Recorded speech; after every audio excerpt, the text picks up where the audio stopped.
স্বামীর সংসারে বিপদ আসলেও যে নারীরা ধৈর্য হারা হয় না তাদের জন্য রসুল একটা সুসংবাদ দিয়েছেন।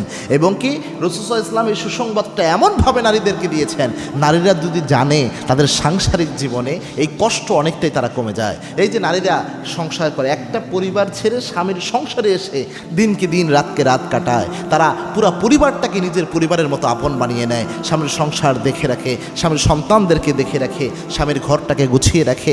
এরকম করতে যে অনেক সময় সংসারের আশেপাশের মানুষের অনেকের কটু কথা একজন নারীর হৃদয়কে ক্ষত বিক্ষত করে দেয়। একজন নারী এমন কষ্ট অনুভব করে, আশেপাশে মানুষের যন্ত্রণা, এক একটা কথা তার শরীরে মনে হয়, তার মনের মধ্যে মনে হয় বিষাক্ত তীরের মতো বিদ্ধ করে।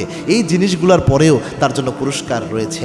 আল্লাহর হাবিব সাল্লাল্লাহু আলাইহি ওয়াসাল্লাম জানিয়েছেন, কোনো নারী যদি কষ্টে পড়ে যায়, কোনো মহিলা কষ্টে পড়ে যদি এমন পর্যন্ত কষ্ট হয় যে তার সন্তান পর্যন্ত যদি মারা যায়, এবং কি এই অবস্থায় ওই নারী যদি ধৈর্য ধারণ করতে পারে, সন্তান মারা যাওয়ার মতো বড় বিপদ যদি তার জীবনে আসে তবুও যদি সে ধৈর্য ধারণ করে, আল্লাহ রাব্বুল আলামিন তাকে ধৈর্যের বিনিময়ে একটা পুরস্কার আল্লাহ দান করে।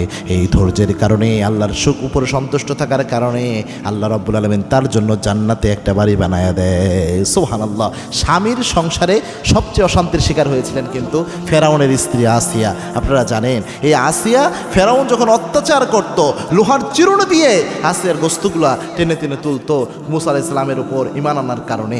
ওই অবস্থায়ও তিনি কিন্তু স্বামীর সংসার ধৈর্যের সাথে করেছেন, স্বামীর সংসার কিন্তু ছেড়ে দেন নাই। শুধুমাত্র এই জিনিসটার কারণে তাকে আল্লাহ রাব্বুল আলামিন জান্নাতে বাড়ি বানিয়ে দিয়েছেন, ঘর বানিয়ে দিয়েছেন।